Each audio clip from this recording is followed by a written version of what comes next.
Welcome back to another episode. My name is Dice. Today we'll be speaking about Wonder Man, a show on Disney Plus based on the comic book Wonder Man. This follows actor Simon Williams as he is trying to land his big role in Hollywood. But he has the dilemma that he has powers, and in this universe, people with powers cannot be in movie shows or anything like that. And that's the struggle he's going to go through in this show. That's all I'm going to say without giving any spoilers. It's a spoiler-free review. I didn't know much about this comic book. You could have took the Disney Plus and the MCU title. I thought it was a regular show. I really didn't know much about it. I did my research. This show was not really promoted or anything like that, so I gave it a real good try. It was a good show. I'm not gonna lie. It was a very interesting show. It was a very storytelling show. It doesn't have a lot of action. If you're going for action, it doesn't have. It's just like one or two here and there, but it's a storytelling. Also, it's also another show that gives.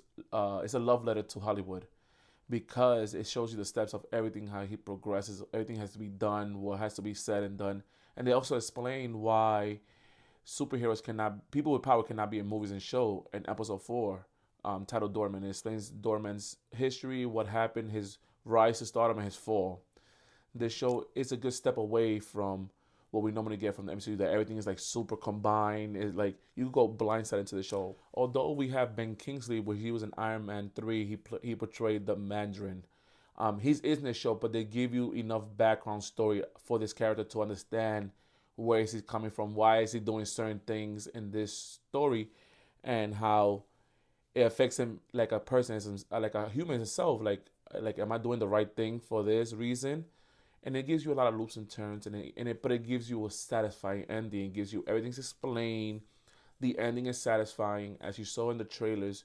He does get to wear his Wonder Man costume on, but it's always it was a great close out to the like show, because again you could watch it without seeing anything else and still enjoy the show, and you don't have to do so much homework. If it's giving me phase one of the MCU, like it leads to the bigger story, but you don't have to do so much homework. MCU after phase 3, phase 4 started, everything had to be homework. You have to watch this show to understand this movie, and it's like giving a whole reboot to the show and to the movies. It's like, let's start from scratch. Let's see what the mistakes were with all these homework that people have to watch other shows to understand them.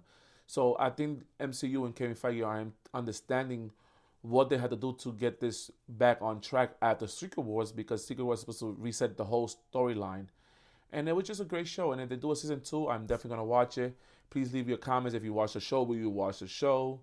I'm gonna give it a 4 out of 5 dices. To be honest, it was a good show. Please like and share. And until next time, out.